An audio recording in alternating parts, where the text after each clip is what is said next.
Hi everyone, welcome back to the R&R Life. Today I am in the process of batch cooking, meal prepping for the week. I figured I would show you the process. We try to do no cooking or very minimal cooking throughout the week itself. This saves us a lot of time and also saves us a lot of money because now we don't need to buy food out or order takeout. If you find this video helpful, please hit that like button. And I would love for you to consider subscribing to our channel. We do lots of helpful videos, hopefully. We are doing lifestyle, DIY, tutorial type videos. So with that said, let's get started. Okay, so in order to save time on this week's meal prepping and batch cooking, I laid out everything I'm going to be using here. I'm going to be making stew and some roasted potatoes, roasted butternut squash, with roasted chicken.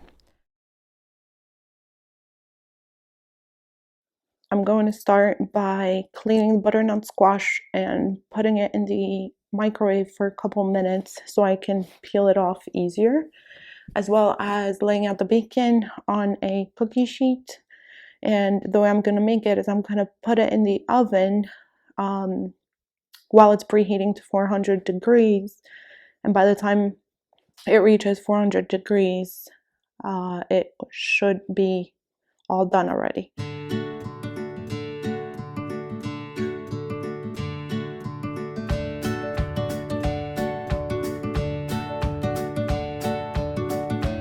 So I'm going to line the bacon on the cookie sheet itself because we actually save the bacon fat.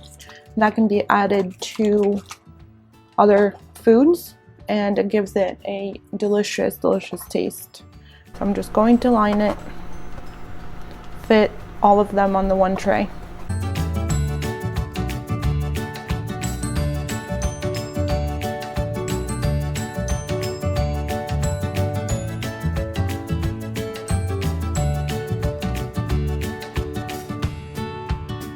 Be careful, this could be hot coming out of the microwave. Give it a minute or two to cool down. So I'm putting the second one in for 3 minutes. For this first butternut squash, I'm going to coat it with a little bit of avocado oil and sprinkle cinnamon on top.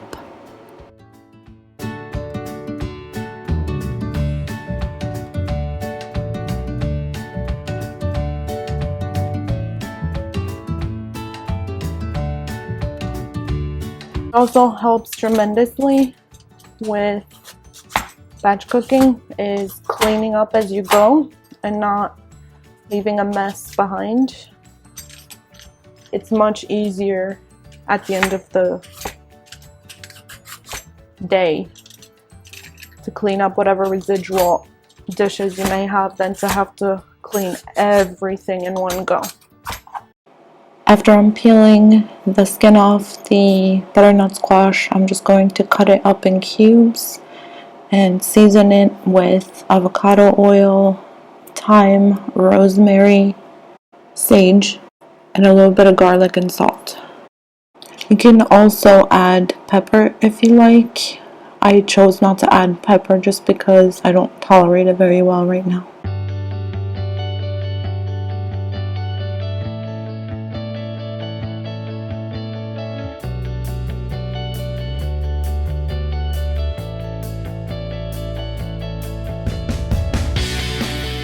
Once the spices are mixed in, I will put it in the oven for 60 minutes at 375 degrees with a little bit of water, and I will check on it halfway through, giving everything a little stir.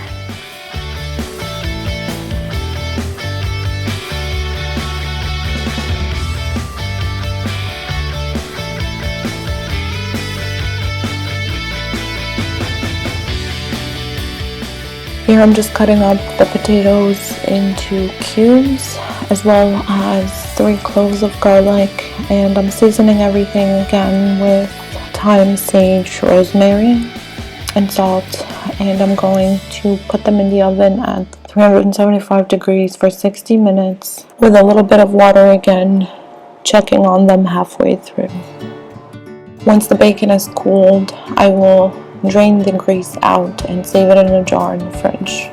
Roasted sweet potatoes are up next. Here I'm peeling them, and we'll be cutting them up into cubes and seasoning them to put into the oven.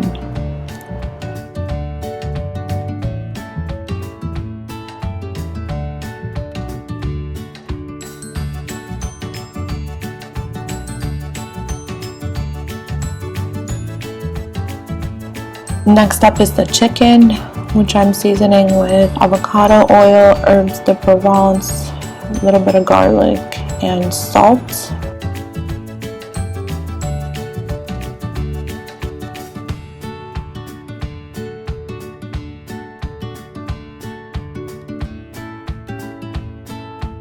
The squash is now finished. It's been an hour. So I'm taking that out and I'm putting the white sweet potatoes in as well as the chicken. The chicken will be in there for an hour and a half.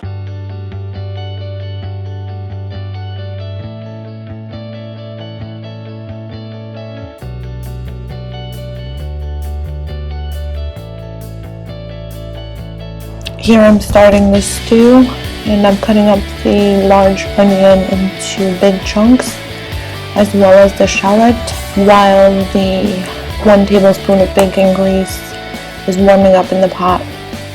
You can use any oil you prefer. I'm using the bacon grease because it adds additional flavor to the stew.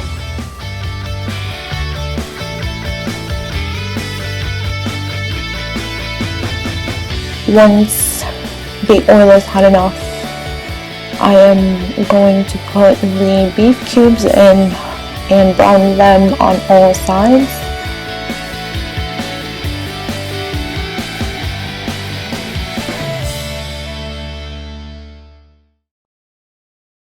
Once the beef cubes are all browned, I will add the onions and the shallot and garlic.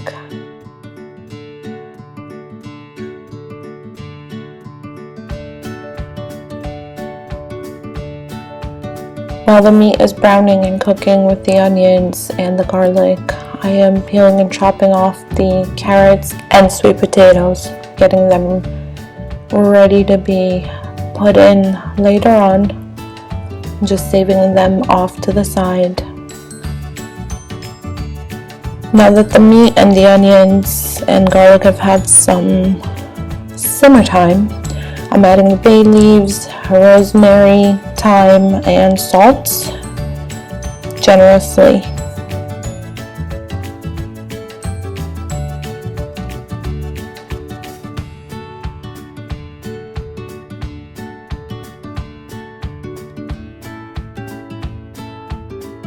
Once the meat is ready, I will add 2-quart jars of bone broth that I had made and frozen, bringing everything to a boil.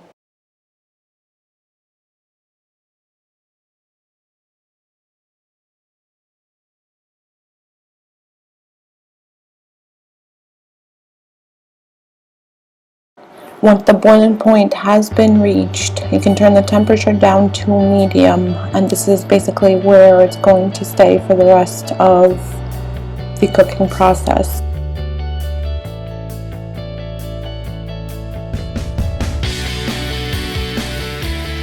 I decided to also add a little bit of pumpkin that I had left over in my freezer. It's now time for me to add the potatoes, the carrots, along with the pumpkin.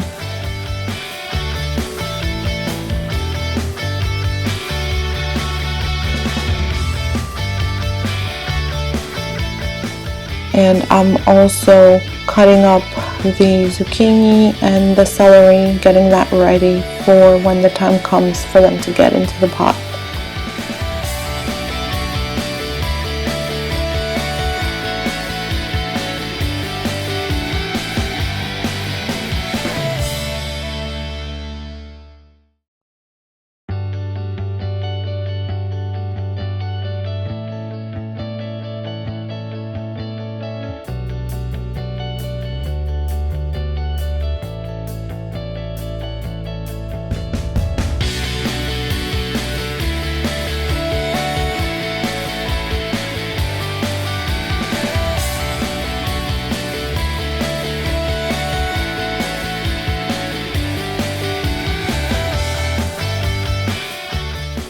About 20 minutes after I put the zucchini and the celery into the pot, I will cut up the kale and the Swiss chard, and I'll put that in as well for about 10-15 minutes until both leafy greens are wilted.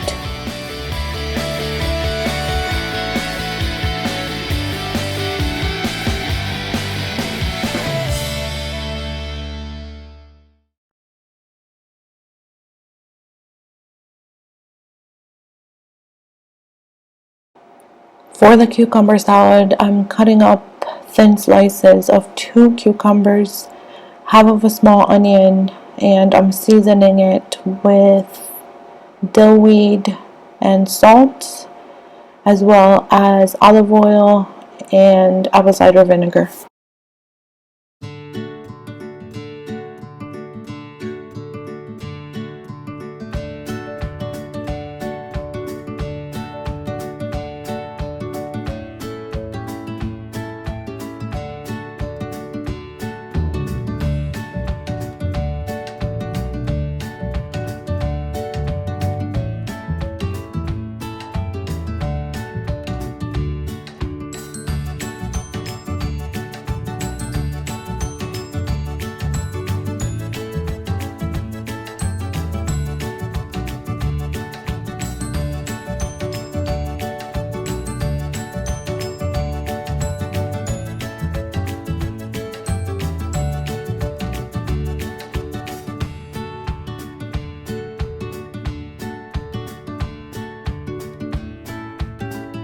Finish the cooking.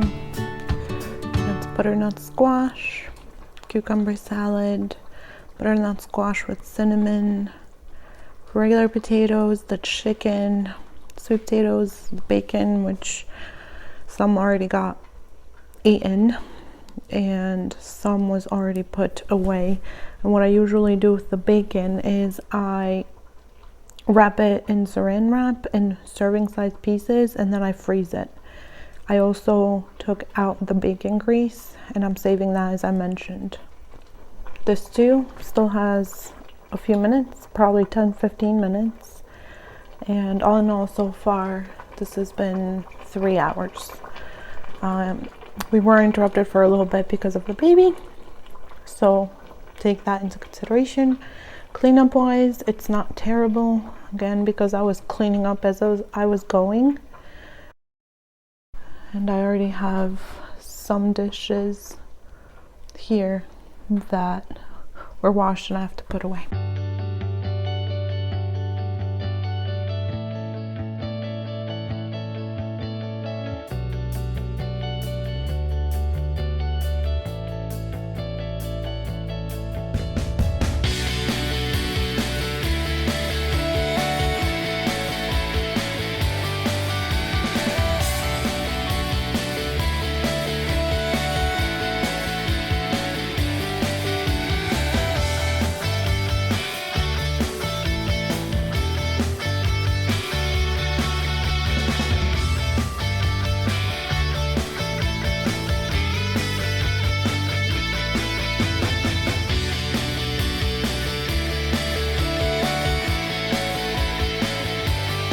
Hubby's lunches, baby and I's lunches back there, plus my husband's when he works from home. The bones I'm saving for more bone broth. This is going to be breakfast, the cinnamon with butternut squash. And then bacon that I wrapped individually in saran wrap that I'm going to freeze. And then whenever I'm having a salad or anything like that, I can just pull it out and give it a couple seconds and then it's good to eat. Here's what the stew looks like. I'm going to leave it in a pot for a while. It's still very hot. That'll do it for me. I hope you enjoyed this video. If you did, please give it a thumbs up and let me know in the comments below. Thank you so much.